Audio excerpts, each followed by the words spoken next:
ಬೀದರ್ ಜಿಲ್ಲೆಯ ಬಸವಕಲ್ಯಾಣ ನಗರದ ಬಸ್ ನಿಲ್ದಾಣದಲ್ಲಿ ಪ್ರಯಾಣಿಕರಿಗಿಂತ ಸಮಯ ಕಳೆಯುವವರು ಹಾಗೂ ಖಾಸಗಿ ವಾಹನ ಹಾಗೂ ಬೈಕ್ ಇಡುವ ಜನರೇ ಹೆಚ್ಚಾಗಿದ್ದಾರೆ.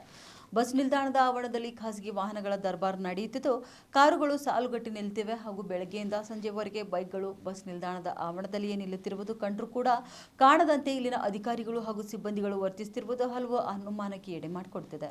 ಇನ್ನು ಬಸ್ ನಿಲ್ದಾಣದ ಆವರಣದ ಯಾವುದೇ ಮೂಲೆಯಲ್ಲಿಯೂ ಇಲ್ಲಿನ ಅಧಿಕಾರಿಗಳು ನೋ ಪಾರ್ಕಿಂಗ್ ಎನ್ನುವ ನಾಮಫಲಕ ಅಳವಡಿಸಿಲ್ಲ ಹಾಗೂ ಖಾಸಗಿ ಕಾರುಗಳು ಮತ್ತು ದ್ವಿಚಕ್ರ ವಾಹನಗಳು ಗಂಟೆಗಟ್ಟಲೆ ಅಲ್ಲೇ ನಿಲ್ಲಿಸುತ್ತಿರುವುದು ಅಧಿಕಾರಿಗಳು ಮಾತ್ರ ಮೌನಕ್ಕೆ ಶರಣಾಗಿದ್ದಾರೆ. ಇನ್ನು ಸರ್ಕಾರಿ ಬಸ್ಗಳಿಗಾಗಿ ಮೀಸಲಿಟ್ಟ ಆವರಣದಲ್ಲಿ ಖಾಸಗಿ ವಾಹನಗಳಾದ ಕಾರು ಮತ್ತು ಬೈಕ್ಗಳು ಗಂಟೆಗಟ್ಟಲೆ ನಿಲ್ತಿದ್ರು ಅಧಿಕಾರಿಗಳು ಜಾಣ ಕುರುಡರಂತೆ ವರ್ತಿಸುತ್ತಿದ್ದಾರೆ. ಅಲ್ಲದೆ ಆಟೋಗಳು ಪ್ರಯಾಣಿಕರಿಗಾಗಿ ಬಸ್ ನಿಲ್ದಾಣದ ಸಂಪೂರ್ಣ ಒಳಗಡೆ ಬಂದು ಪ್ರಯಾಣಿಕರನ್ನ ಕರೆದುಕೊಂಡು ಹೋಗ್ತಿದ್ರು.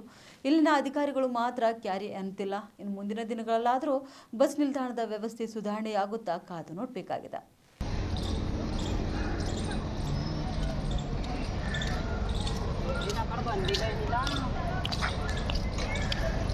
ಬರ್ತಾ ಬಂದ